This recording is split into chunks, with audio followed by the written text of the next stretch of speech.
I'm boarding a plane again. I don't know how many planes I've flown in during my 30-something years of life. A lot. At least 2 per year. I don't think I lived a year of my life without flying somewhere. But this plane, the one that would take me to Cuba, was special. This entire trip to Cuba was special, full of surprises and unexpected perspectives. A whole new world.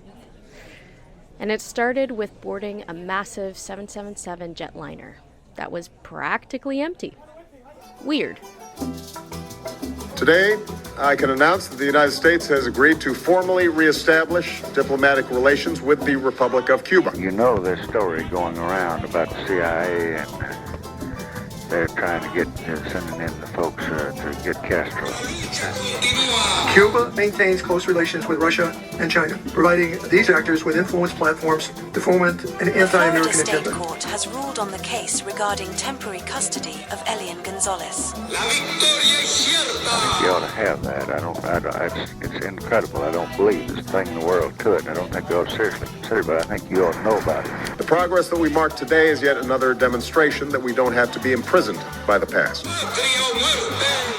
When something isn't working, we can and will change.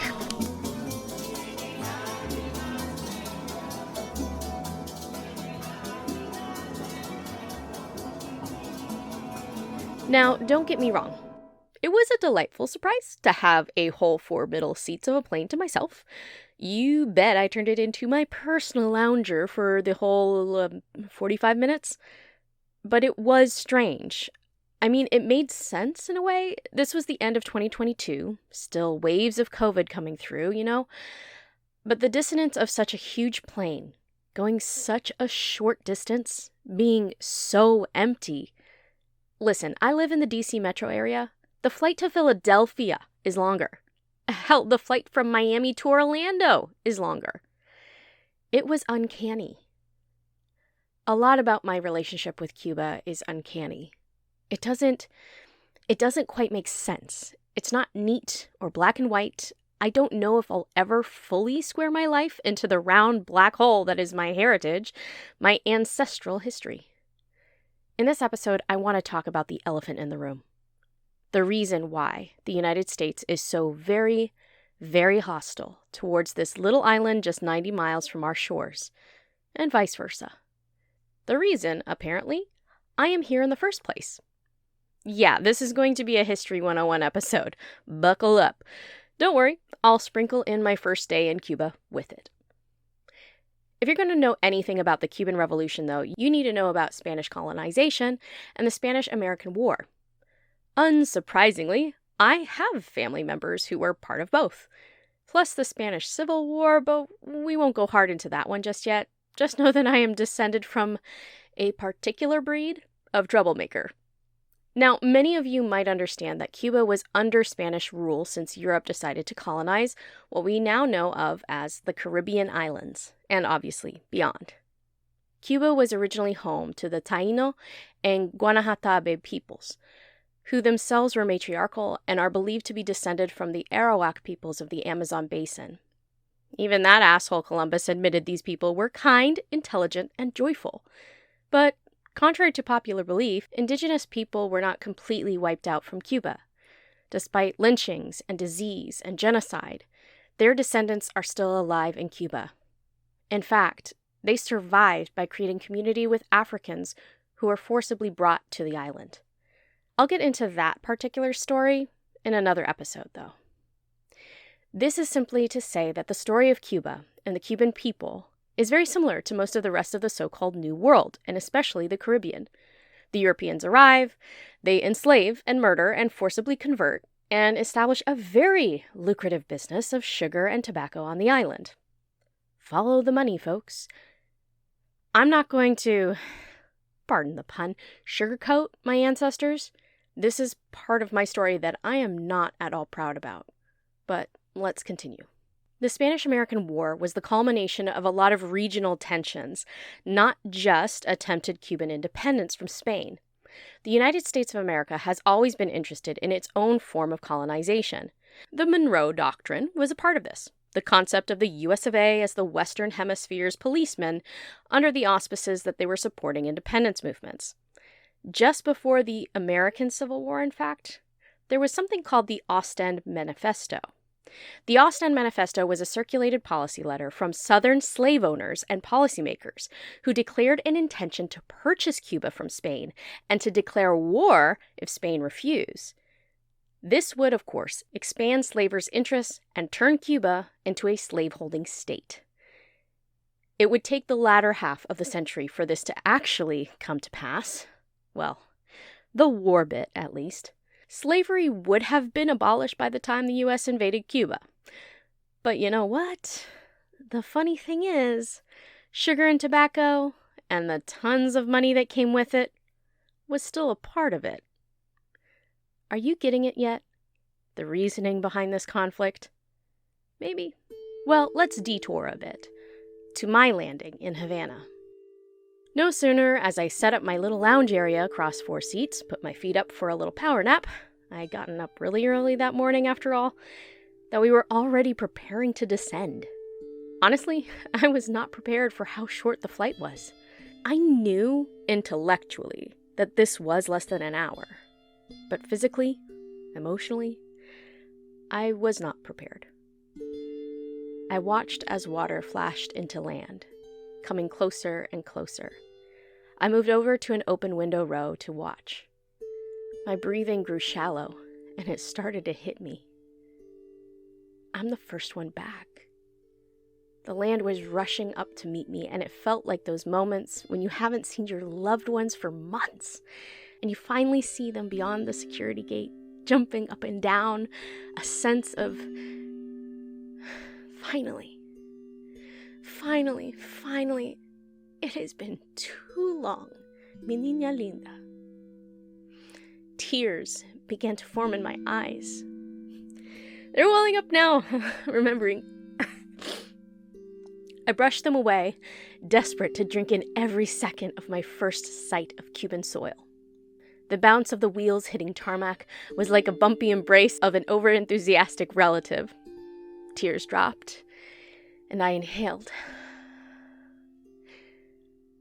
I was in Cuba. I was a little worried about the process of getting through customs, but it was actually a breeze. I had already done all the paperwork. I was bustled through without so much as a pause. I didn't even get a stamp on my passport. The bright, humid, breezy air was a delight in December. Like I mentioned, I had already booked my taxi, and he was there waiting for me outside. Louis was a kind man, and I was absolutely buzzing with excitement, and I think he could tell. He recommended that I only convert a small amount of my dollars to Cuban pesos at the airport. Street conversion was better, and dollars were still accepted by some vendors. He brought me to the car, a beautiful sky blue classic with a white hardtop. You know, the 1950s old-school cars that are a mainstay on Cuban postcards. We spoke to each other in Spanish, my Cuban accent coming through in response. No soy fluida, pero I was able to give a little bit more of my story. As I slid into the passenger seat, Louis offered to take me around a little bit before dropping me off at my Airbnb. It was still pretty early in the afternoon, after all. He could take me to see one of the big sites, Plaza de la Revolución, where stands the famous José Martí memorial statue, and steel Che Guevara facade on a ministry building. I agreed, and also asked afterwards if he could take me to the Vedado neighborhood. I told Louis about a house that my grandfather wanted me to visit, that he used to work at. A house his uncle or great-uncle, I can't remember, used to own. I had the name of the house, but not the address. Villa Lita. Louis agreed happily. He knew the area. Sure enough, we were on our way. I took some video, some pictures. You can see that on some of our social media. Yes, I know that's just wind in the car, but it's Cuban wind. We got to Vedado, circled the block, and parked right near one of the museums in the area. There were a few houses around, so we walked up and down, until finally, I saw it across the street. On the corner of 13th and Paseo sits a white stone house, surrounded by a wrought iron gate. 2 stories tall, square, except for the sweeping archways leading to the front doors. quintessentially Spanish architecture. Villa Lita, etched into the cornice. It was a museum, but it was closed for construction. Louis took a photo of me in front of it. My phone had no service, so I couldn't yet share the photo with my family. Later, my grandfather lamented how run down it looked. I could hear the undertone of that comment. See, Lisette? See how the communists neglect these beautiful buildings? I can't help but think about that sense of conflict. Was my family really entitled to such beautiful buildings built off of others' suffering? Let's get back to our B-plot. The Spanish-American War of 1898 was the culmination of the Cuba Libre movement, which had attempted independence from Spain with revolts beginning in the late 1860s. The Cuban War for Independence was led by the liberation intellectual and eventually martyred José Martí. Martí actually noted the U.S.'s growing interest with the liberation movement with concern. He saw what happened in Hawaii. He saw that his nation was stuck between two world powers who had no intention to realize a completely independent Cuba. Unfortunately, José Martí was killed by Spanish troops in the Battle of Dos Rios in 1895. Only a few years later, the USS Maine incident in Havana kicked off the Spanish-American War and invited further U.S. involvement on the island. Now, I remember learning about the USS Maine in my AP U.S. History class. Some of you might also remember that this section was tied closely to the lesson on yellow journalism. It was during that time that U.S. newspapers could fire up public sentiment using lurid and exaggerated language, disparaging Spain, and sometimes quite violent terms. Now, despite initial feelings otherwise, it has been pretty much settled that the Spanish likely did torpedo the Maine. But I find it interesting that sensationalist headlines, as we know them now, originated in response to events in Cuba. What's interesting is that Americans really did feel a kinship to the Cuban fight for independence. It was wrapped up in the rhetoric of U.S. independence from Britain and eventually the Civil War. Black Americans, in particular, were vocal in their support for Cuban freedom. The humanitarian sentiment generated by these headlines towards the Cuban independence movement certainly translated to government support of war against Spain. In the century since, there is still debate as to the true motivations of the powers that be. Theodore Roosevelt himself mentioned the lucrative interests of Cuba's sugar and tobacco alongside his more noble motivations, but other political scientists noted that financial interests of Wall Street were against the war. Perhaps we can't be sure where exactly righteousness mixes with self-interest. I have to be careful about this myself. Perhaps I can blame my ancestors for having that classic hubris problem, but I sometimes find myself pumped up on justice only when I have something to gain from it. Sometimes it is more humbling to sit with my feelings and observe instead. Louis dropped me off at my Airbnb, a little studio near the top of an apartment tower overlooking the Malecón, that famous seaside walkway that lines Havana's shore. After tipping Louis, I followed my Airbnb host up to the unit. There, he gave me the Wi-Fi, which he apologized for being slow and limited, but he suggested a few apps to help navigate Havana, reminded me about the benefit of converting money on the street, again, and told me to let him know if I needed anything. And there I was, landed. I unpacked for my 5 days, counted my cash, put my necessaries into the safe, ate a snack I brought from home, and let my family know I hadn't been detained or whatever. The sun was beginning to set when I decided to walk the Malecón before dinner. It was just across the street, and it was mostly deserted. It was a weekday, after all. I took some pictures and decided to walk until I wanted to stop. The sun was dipping low. It was a clear day. It was beautiful. I stopped when my feet told me to, and hopped up onto the short seawall to stare out into the water. Hola, I told Havana. Soy Lisette Denise Alvarez. Mi sangre está aquí. I'm happy to meet you. Finally.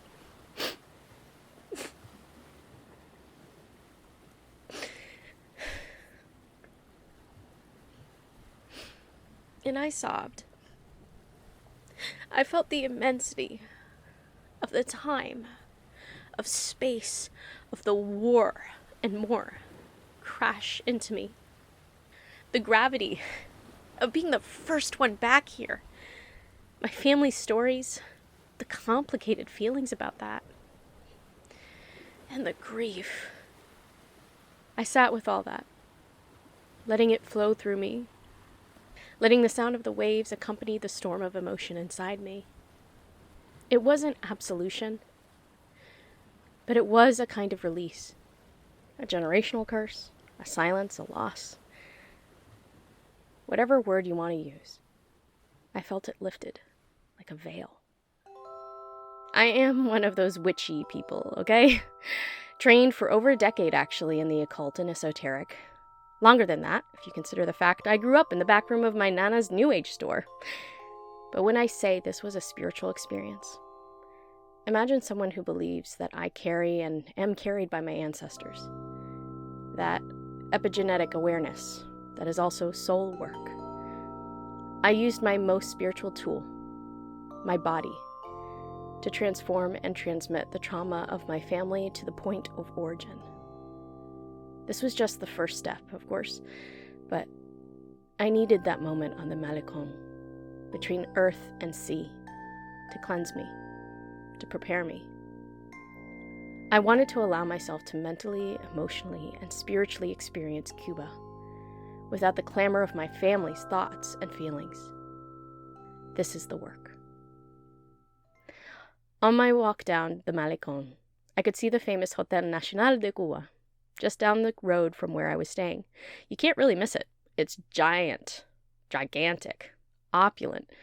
As an American, I wasn't allowed to stay there. Trust me, I checked. I mean, I think the embargo definitely cares that this is the hotel where the Havana conference was held. What is the Havana conference, you ask? Oh, nothing big. Just a mob summit in 1946 that was inspiration behind the second Godfather movie. Respected gentlemen, muy respetados caballeros, allow me to welcome you to the city of Havana. Permítame darles la bienvenida a la ciudad de La Habana. I want to thank this distinguished group of American industrialists a este distinguido grupo de industriales norteamericanos for continuing to work with Cuba, por continuar trabajando con Cuba, for the greatest period of prosperity, por el más grande periodo de prosperidad in our entire history, en toda nuestra historia. Mr. Robert Allen of South American Sugar, señor Robert Allen de la South American Sugar, and Mr. Michael Corleone of Nevada, y señor Michael Corleone de Nevada, representing our associates in tourism and leisure activities, y actividades de placer. I'm shocked to find that gambling is going on in here. Let me clarify. After the Spanish-American War and Cuban independence, things weren't all clear. Jose Marti was mostly right. Cuba was too valuable to be totally free. During the first decades of the 20th century, Cuba was plagued with corruption, from an American diplomat directing a coup and passing off lucrative contracts to U.S. business interests, to the sugar boom leading to increased economic inequality, to the growing influence of organized crime on the island. The former Cuban president and eventual deposed dictator, Fulgencio Batista, exacerbated all these points in the years leading to the Cuban Revolution, ending the right to strike, violently cracked down on communists and protesters and labor leaders alike, while filling his and his Mafia buddies' pockets. By the time Batista himself was overthrown, foreign interests, primarily United States, owned up to 70% of agricultural businesses in Cuba. What did I say? Follow the money.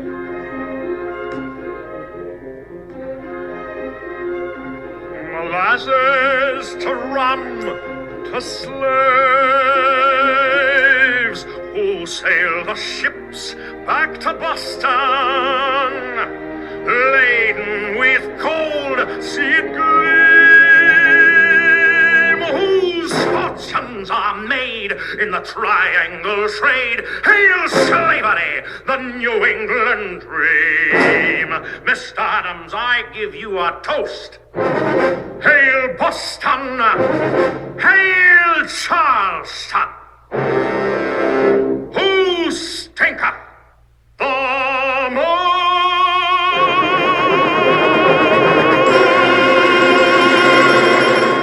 So yes, Cuba Cuba was ripe for revolution by the time the 1950s rolled around. But we'll get to some of that later. Next episode, we're moving away from the material and towards the spiritual. Stay tuned.